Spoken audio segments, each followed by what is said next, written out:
लेकिन हम दुखी नहीं होंगे, क्योंकि हमने ये तय कर लिया है, हमारी जिंदगी में जितनी मुसीबतें आ चुकी,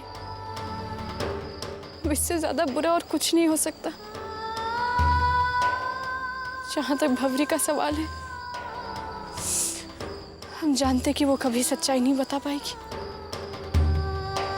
उसके लिए हमारे ससुराल को छोड़कर जाना मुश्किल ही नहीं, नामुमकिन होगा। तूने बिल्कुल सही कहा मैथिली।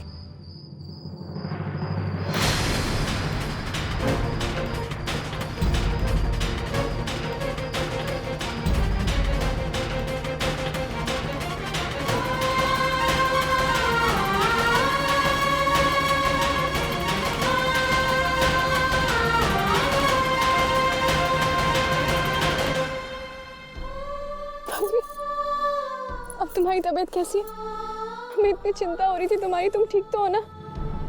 देखना सब ठीक हो जाएगा। हमें जल्दी शौर्य जी की कोई खबर मिलेगी।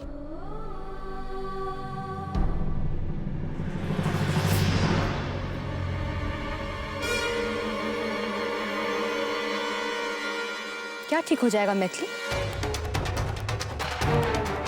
शौर्य जी अपने घर वालों को सारा सच बता देंगे और मंडे उस घर से उठा के बाहर फेंक दिया जाएगा। ये ठीक होगा?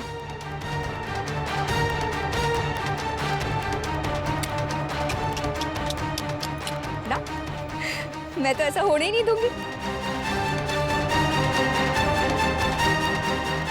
थोड़ी देर पहले क्या बोल रही थी तू?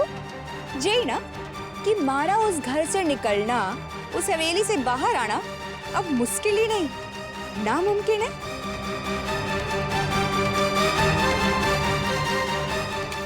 सही बोल रही थी तू, बिल्कुल सही बोल रही थी तू। और याद रखना, शौर्य जी के वापस आने के बाद भी मैं उस हवेली को नहीं छोड़ने वाली, क्योंकि अब शौर्य जी का अंश हमारे अंदर पल रहा है।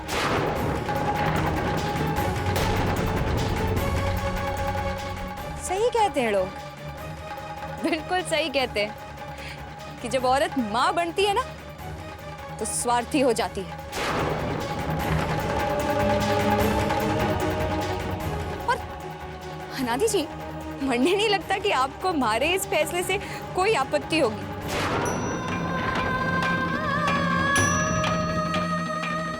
क्योंकि आप अपनी बींदी को अपने पास तो वापस लेने वाले हैं नहीं। आपकी इस ब्याता बींदी के गर्भ के अंदर किसी और का अंश जो सांस ले रहा है।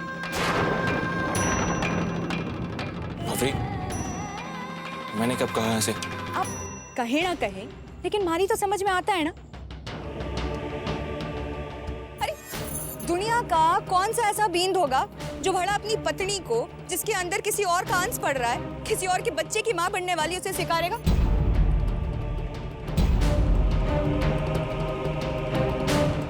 भवरी, तू कहना क्या चाहती है? यही कि आज से मैं एक रबाड़न भवरी नहीं, एक राजपूत हवेली की बींदड़ी सांझी शौर्य सिंह शेखावत।